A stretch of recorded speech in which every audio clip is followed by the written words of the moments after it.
Can a corrupt throne be allied with you? A throne that brings on misery by its decrees? I'm going to start by giving all the praises, glory, and honor to Yahweh Bashem Yahushua Bashem Kakodash. Double honors to the elder apostles of the great Muslim who rule well. Peace and salutations to the hopeful elect tabernacle of David, scattered throughout the four corners of the earth. And that was taken from Psalms 94 and 20 in the NIV translation. And this is based on the report that now, we're actually seeing, resistance from Babylon's own military. 800,000 U.S. service members say no to Pentagon's potion mandate. Can you blame them? Absolutely not. We all know the history. All right, based on this devil's track record, you can never trust him. So Sirach 12 and 10, never trust thine enemy, for like as iron rusteth, so is his wickedness. All right. And just off of the back of, the Food and Death Administration, which now, the mandate is put into force, where they want all of 1.5, I want to say 1.5 million servicemen of the U.S. military to go ahead and get that potion, which 800,000 of them said hell to the no. And this is nothing but another unrighteous decree. This is a throne. This is a kingdom that brings nothing but misery by its decrees. And when you go back to Athens, Greece, you had that Athenian lawgiver, all right, named Draco. You can read up on him. He was known for all his harsh, laws and legislations that he passed that brought forth, legislations, that were very oppressive, very tyrannical. So these people, they don't really care, man. If your own soldiers, you want to experiment on your own soldiers, and there's nothing new because they done it in the past. And I got some receipts. I'm pretty sure some of the older Akim, you remember what happened going back to the Gulf War. A lot of those soldiers, they developed what they were calling the Gulf. What did they call it? The Basically some type of syndrome that they developed after taking what you call the anthrax potion. Okay, and this was during the time of the Gulf War, where everybody in the military, they were mandated to take the anthrax potion. See, and it actually ended up injuring a lot of those soldiers, and there was also thousands of them that actually died. It was the Gulf War syndrome. There was a lot of chronic symptoms that was linked to that potion. It included, stuff like, rashes and diarrhea, insomnia. They had problems with their cognitive function. They dealt with muscle ache, muscle pain, fatigue. They was all messed up. So getting back to these soldiers, why would they? I don't blame them. Now you already know some of them, they're gonna end up folding. They're gonna, fold under pressure and they're gonna give in, only for them to be sent over there to the Middle East so they can just, die off. But for those that's, holding back and resisting, they already know that they're going to take a loss. But what this is going to lead to is bloodshed. It's going to be war. Esau's going to find himself in deep shit over here in Babylon. It's going to be chaos because they're not going to stand for this, man. And this is what you call division. What did Yahweh Shai say? A nation divided against itself cannot stand. A kingdom divided against itself shall not stand, but shall collapse. It shall have an end. And America is on its way out, man. Good riddance. Okay? So, I'm not going to read this article, but I'll leave a link to it in the description box where it actually shows you, what is going on. Where, 800,000, so that's majority of them, they're refusing to comply. All right? Because they do not trust this experiment. All right? And all you got to do is just go back in time and just look at the history. All right? Now, real quick, this right here, and I have it on pause. I don't even want to play the video because obviously, some terms I actually mentioned that would actually, get this video striked. But I mean, just this image alone, says it all. All right, this was a soldier. This was, he was in the military. I think he was in the Navy, if I'm not mistaken.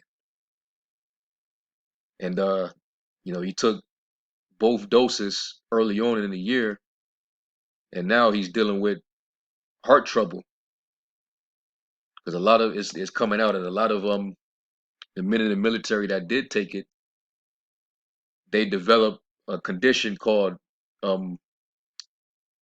myocarditis, which is basically the inflammation of the heart. And under that condition, it actually disables your heart from pumping its blood. So you can only imagine what happens, once your heart, stops pumping that blood. Now here's the receipt. I could just go to this video right here. That's real quick. Just in case, you two want to play that, medical misinformation. Well, here it is right here on ABC News.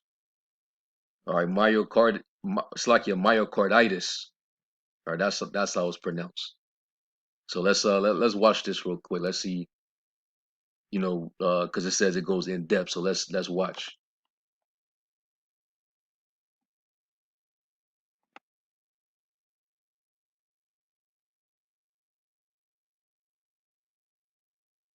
Bear with me.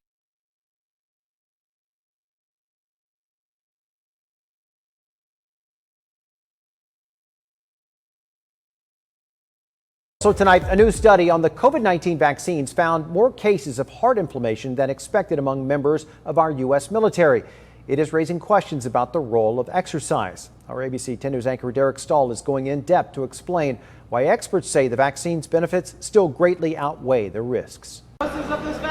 From January through the end of April, the military administered 2.8 million doses of the vaccines from Pfizer and Moderna. A new study describes how 23 service members later developed chest pain and sought medical attention. Tests showed it was myocarditis. Myocarditis is an inflammation of the heart muscle, and typically this is seen in response to an infection. Dr. Christian Ramers with Family Health Centers of San Diego. There's like 15 or 20 common offenders. Things like chickenpox can do it. Things like enteroviruses that cause infections in kids can do it. Last week, the CDC said there was a likely link between a few hundred cases of heart inflammation and the vaccines, and the military study adds more evidence. They found all 23 cases were in men. All happened within 4 days of vaccination, and most happened after the second dose. When the researchers broke down the numbers after the second dose, they say they'd expect to find between 0 and 8 cases of myocarditis from other causes. Instead, they found 19. The majority of people will not only get better, but they'll get better very quickly. UCSF's Dr. Peter Chin-Hong says the condition often involves sharp chest pain or shortness of breath at first, but it usually resolves fast, a lot of times without treatment. Most of the military cases had no symptoms within a week. Doctors aren't sure why the condition is more common in boys and young men, but the cases in healthy, fit military members are renewing questions about the role of exercise. People who develop myocarditis are told to avoid vigorous exercise for 3 to 6 months so the heart has time to heal. But some doctors are beginning to wonder if exercise just after vaccination could have an impact. I think that raises a very important question is, do we recommend that people in this age range not exercise after they get the vaccine? I think it's an important question because there is data that if someone is experiencing myocarditis, they should not exercise because it can make it worse. Why it's happening is still a mystery, but other studies have found nearly 1% of college and pro athletes infected with COVID develop this heart inflammation. That means infection poses a much higher risk of heart problems than vaccination. If you want to get a risk, it's about anywhere in the order of 8 to 12 per million, which is a similar risk to drowning while swimming. The military researchers say their study should not diminish overall confidence in vaccination. See, and their whole job is to downplay the severity of, what these things cause. Because they still got to sell you on this damn potion, for the sake of big pharma. But come on, we already know, all right, this is doing major damage. So why would you want to send your military, disabled like that? It's showing you that this Esau's a damn idiot, man. It tells you that in Sirach, the 10th chapter, that an unwise king destroyeth his people. And that's all this devil is doing. He's destroying even his own soldiers, man. The men that hold the sword for him. He's a man of the sword, but you got men that hold the sword for you, and you even disabling them. That shows you what type of character this man has. But anyway, I just want to play this just to show the receipts that this is in fact happening. So this is, the reason why a lot of the military is they're refusing. All right. And then with this devil's history, why would you continue to trust him? All right, now let's go here real quick. And you can see that there's old reports going back to when you had soldiers that were suffering from the Gulf War syndrome. I'm pretty sure there's probably been some Makim that remember that, and I was probably in the military during that time.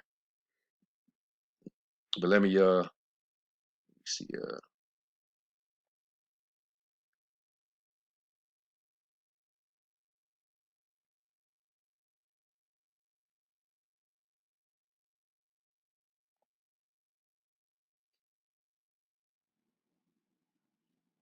Let me see. Let me play this one.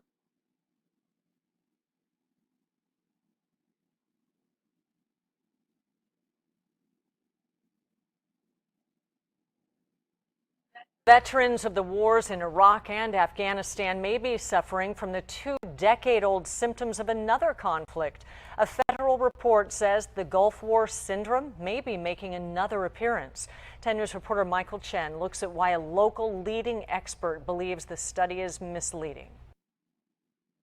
I came down with severe body pains all throughout my body. Everybody was sick. We had nausea, vomiting, diarrhea. In this documentary, an in-depth look at the multi-symptom illness known as Gulf War syndrome. 2 decades ago, as Iraq was retreating from Kuwait, oil wells and chemical weapon factories were destroyed. Toxins flew into the air. Prior to deploying, troops were given anthrax vaccines and a pill to thwart nerve gas.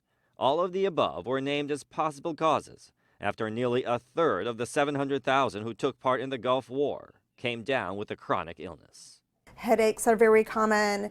Respiratory problems. UC San Diego professor Dr. Beatrice Galam, who's been researching the illness for more than 15 years, plans a close look at the just released report from the Federal Institute of Medicine. Initial data suggests Gulf War illness is occurring in veterans of Iraq and Afghanistan wars. While the recent veterans weren't exposed to the same vaccines or level of toxins, Dr. Ghulam has treated one Iraq veteran with Gulf War symptoms. He was exposed to a range of chemicals that included pesticides as well as jet fuel. Still, she believes those cases are rare and doesn't buy that a large group of recent veterans are suffering from Gulf War illness, because most of the potential causes haven't been present in the Iraq and Afghan theaters. I think a lot of it may be these other conditions. Conditions like PTSD, which does share some symptoms in common with Gulf War illness, like mood issues. The concern with lumping too many cases under the label Gulf War illness, Dr. Ghulam fears it could lead to a one-size-fits-all therapy that won't work. All right, so that was just, this is an old report going back to 2013. All right, and there's other reports. So they got jacked up, man. It was. I remember I saw some little short documentary on it, and one of the guys that was affected by it, he said it was kind of like friendly fire through a needle.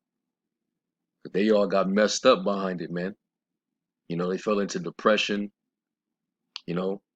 Some even committed suicide because they couldn't live with the lingering effects, man. Because that's basically torment. It tells you that even in was that Sirach, the 30th chapter or the 31st chapter? Death is better than continual sickness, man. I wouldn't want to continue to live in torment like that. But that's what this man's poisons, that's what it does. And that's why we're not supposed to be engaging in that sorcery. Let me go to that real quick.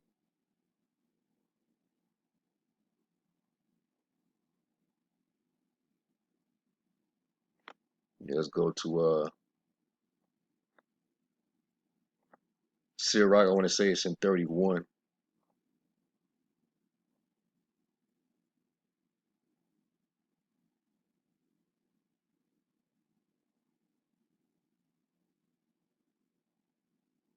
Let me go to 30. I think it's 30.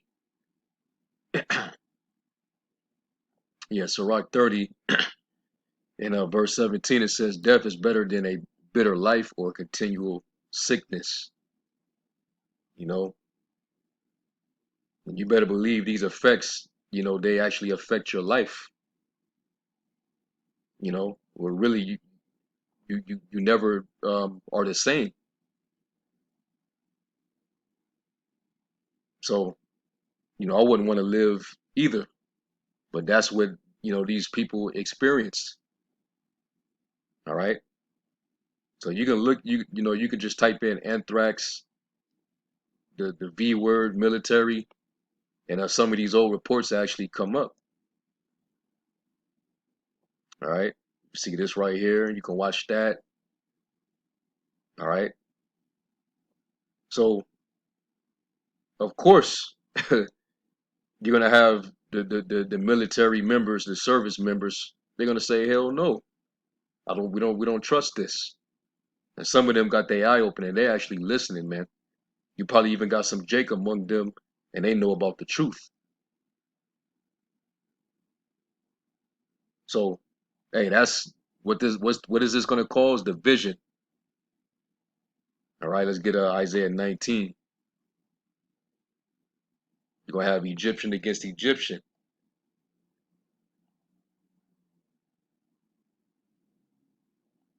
Just bear with me while I wait for this. Let's go to Isaiah 19, verse 2.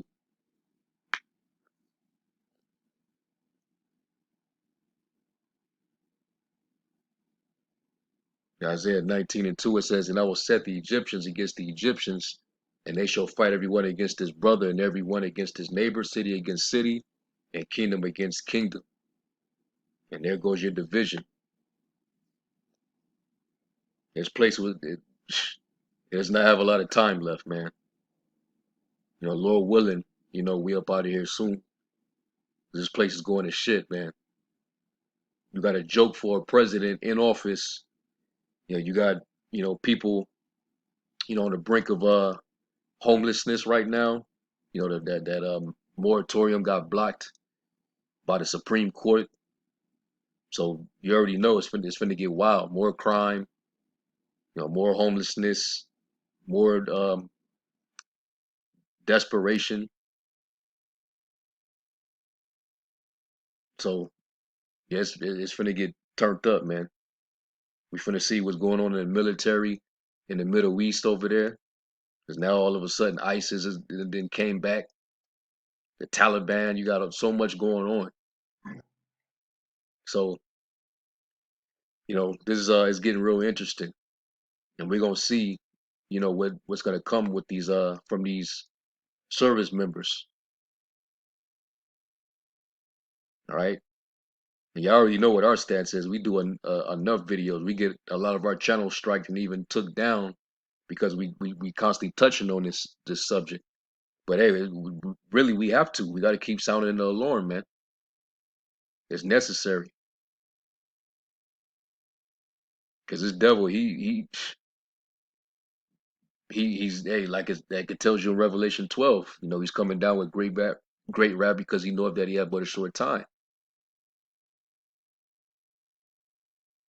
All right, this man, he's a violent person.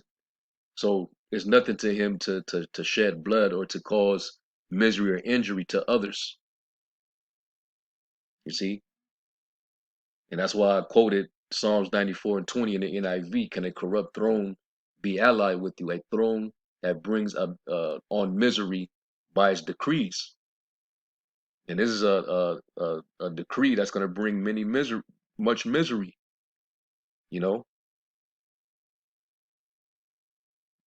Uh, myocarditis, and there's many other effects. All right, the scriptures tell you in Sirach 11, a spark can set a pile of coals on fire, and a sinner is just waiting for a chance to do violence, and that's Esau. He sleep not except he have done mischief. It says, it tells you to watch out for such people and their evil plans. They will ruin you permanently. Read Sirach 11, 32 through 33 in the GNT, the Good News Translation. It tells you that they will ruin you permanently, and that's what's happening to a lot of people, man. They're getting ruined permanently. Some people they lost their ability to walk.